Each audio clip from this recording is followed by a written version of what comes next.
In there, finding the dragon and rescuing the princess was the easy part. Now for the hard bit, resisting the temptation to take her back to the dragon. Written by N.T. Laser. Prayed that the current silence we enjoyed was something that would last for the rest of the trip.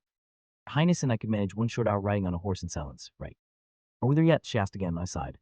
Not yet, Your Highness. I couldn't bring myself to face her as I spoke.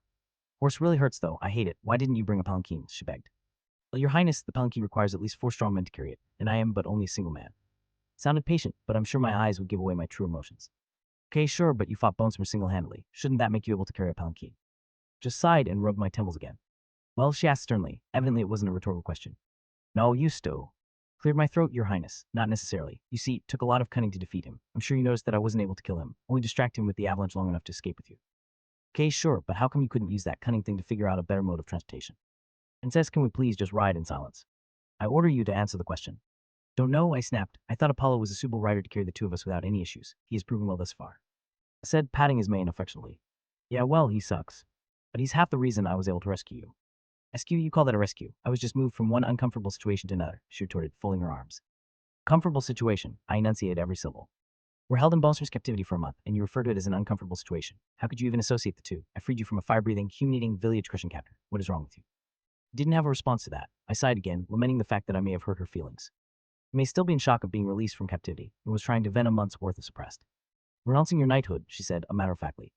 What? I yelled. Apollo's ears perked a bit in surprise, and I pet him a bit to relax him. As soon as we return home, I'm renouncing you of your knighthood. I'll tell my father that you were mean to me. Can't renounce knighthood because I was mean. Think about Sir Henrik. He's never been the most affable of men, I replied. She took a moment to let that sink in. Tell him you touched me, she stated blandly. Pulled Apollo to a halt and wheeled around to face her. Insist that is no joking matter, I bellowed, my face burning with rage. Not joking, I'll tell him, she said, looking me squarely in the eyes. Princess, think about what you're.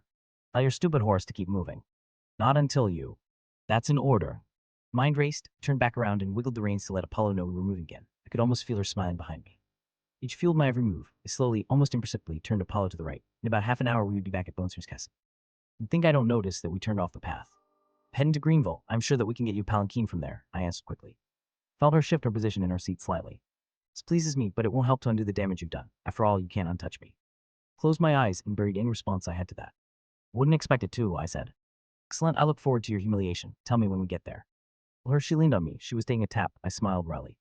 Of course, Your Highness, I said, petting Apollo affectionately. I'll tell you the moment we arrive. I'm sure they'll be happy to see you.